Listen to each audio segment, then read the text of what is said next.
தற்போதைய அண்மை செய்தியை பார்க்கிறோம். பிப்ரவரி 19ஆம் தேதி முதல் மக்களவை தேர்தலுக்கான விண்ணப்ப படிவத்தை பெற்றுக் கொள்ளலாம் என திமுக அறிவித்திருக்கிறது. இது தொடர்பாக கட்சியின் பொதுச் செயலாளர் துரைமுருகன் வெளியிட்டிருக்கக்கூடிய அறிவிப்பை அண்மை செய்தியாக பார்க்கிறோம்.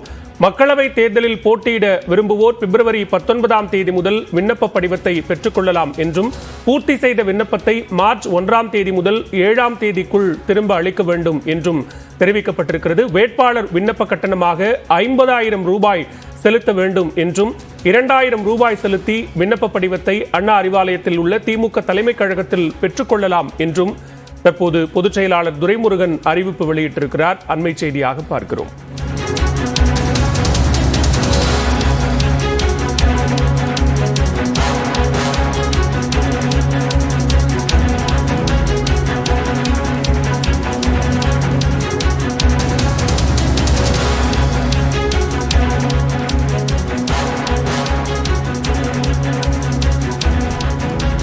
மற்றொரு அண்மை செய்தியை பார்க்கிறோம். தேர்தல் பத்திரங்கள் தொடர்பான உச்சநீதிமன்ற தீர்ப்பை முதலமைச்சர் மு.க. ஸ்டாலின் வரவேற்றிருக்கிறார்.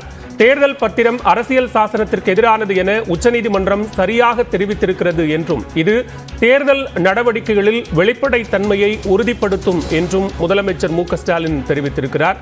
ஜனநாயகத்தை மீட்டெடுக்கும் வகையிலும் அனைத்து கட்சியினருக்கும் சமமான நிலையை ஏற்படுத்தும் வகையில் உச்சநீதிமன்றத்தினுடைய தீர்ப்பு அமைந்திருப்பதாகவும், தேர்தல் முறை மீது பொதுமக்களின் நம்பிக்கையையும் உச்சநீதிமன்றத்தினுடைய தீர்ப்பு உறுதிப்படுத்தும் என்றும் முதலமைச்சர் மு.க. ஸ்டாலின் தேர்தல் பத்திர தீர்ப்பு தொடர்பான வரவேற்பை பதிவு செய்திருக்கிறார்.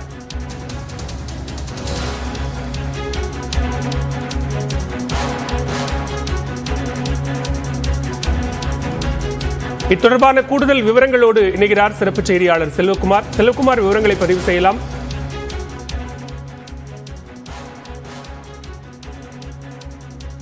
தேர்தல் பிரமாண பத்திரங்களை பொறுத்தமட்டில் ஏற்கனவே உச்ச நீதிமன்றம் தெரிவித்திருக்கக்கூடிய கருத்துக்களின் அடிப்படையில் அரசியலமைப்பிற்கு முரணானது என்று உச்சநீதிமன்றம் தெரிவித்திருப்பதை அவர் குறிப்பிட்டிருக்கிறார். முதலமைச்சர் தன்னுடைய எக்ஸ்தலத்தில் பதிவிட்டுள்ளார். இது ஒரு வெளிப்படையான தேர்தல் செயல்முறை மற்றும் அமைப்பினுடைய நேர்மையை உறுதி செய்யும் என்று குறிப்பிட்டிருக்கிறார்.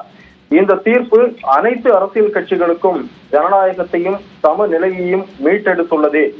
இந்த அமைப்பின் மீது சாமானிய மக்களுக்கு இருக்கக்கூடிய நம்பிக்கையையும் இது உறுதி செய்துள்ளது என்று முதலமைச்சர் தன்னுடைய எக்ஸ்தல பதிவில் இதை குறிப்பிட்டிருப்பது என்பது ஒரு குறிப்பிடத்தக்க அம்சமாகவே பார்க்கப்படுகிறது. பாலா,